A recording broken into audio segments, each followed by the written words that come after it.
Hello friends आपण प्रिय channel आश्रय चैनल को स्वागत कर आजिकल लोके बहु मात्रा यूपीआई व्यवहार करदी आप टंका देवार अच्छी कि 10,000 टंका पर्यटन देवार अच्छी तेज आप निश्चय यूपीआई पेमेंट करुवे आगु आपन को यूपीआई आईडी बा यूपीआई पिन बनवा को हेले आपन को डेबिट कार्ड बा एटीएम कार्ड आवश्यकता पड़ूला किंतु बर्तमान आउ ताहार आवश्यक पड़ो नहीं कारण आधार यूपीआई बर्तमान आरंभ हो जाइए। आधार यूपीआई माने आपण आधार नंबर रे आपनकर यूपीआई पिन सेट करें। देशर सर्वबृहत bank state bank of India वर्तमान आपण को यही सुविधा प्रदान करुच्ची।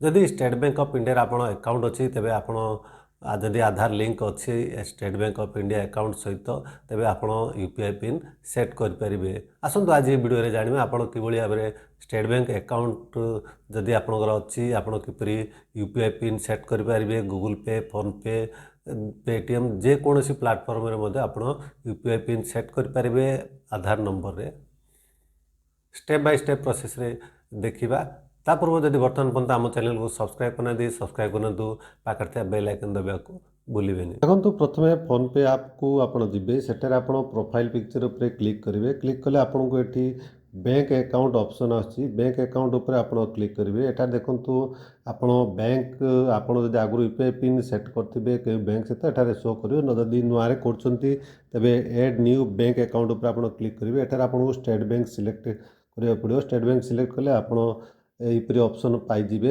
एठार पाइला परे आपण या ऊपर आपण क्लिक करेंगे। क्लिक कले देखो आगुरी मु एटीएम कार्ड पिन सेट कर देछि किंतु आपन को रीसेट करके देखौछि पिन रीसेट कले आपण नुआर करछन्ती पिन सेट करेंगे किंबा जदि कर सारछन्ती रीसेट करके देखौछि। देखंतु एठारे ऑप्शन आसी होछि आपनकर आधार नंबर लिंक्ड विथ बैंक तापर देखंतु डेबिट एटीएम कार्ड दुईटी ऑप्शन आछि आपण केउथरे पिन सेट कर परिबे सेट यूपीआई पिन यूजिंग आधार नंबर। देखो एटार ऑप्शन आसी होछि आधार नंबर आप यूपीआई पिन सेट करें। जदि आप आधार नंबर उपर टिक करके आप प्रोसीड उपर क्लिक करेंगे तेरे देखो आपणकर प्लीज वेट लिखुची लिखला आपणकर एठार आपन को वेरीफाई आधार नंबर मागुची enter the first 6 digit of Aadhaar number आपणकर आधार नंबर 6 डिजिट एठारे आपन को एंटर करिया पड़ो। आपणकर आधार नंबर जो नंबर लिंक थी से नंबर को आपको ओटीपी आसो आप ओटीपी एंटर करेंगे तापर बैंक अकाउंट सहित लिंक थी नंबर गोटे ओटीपी आसो आपड़ से ओटीपी को एंटर करेंगे तापर आपणकर पिन सेट करने ऑप्शन आसो आप पिन सेट करेंगे यूपीआई आईडी करेंगे। यहीपरि भाव में जापारे आप किपर भाव में आधार नंबर आप यूपीआई पिन सेट करेंगे जेकोसी प्लाटफर्म आप फोन पे करेंगे गूगल पे करेंगे पेटीएम जेकोसी यूज कर एप्लिकेशन सेठारे आप यूपीआई पिन सेट कर ट्रांजैक्शन करेंगे।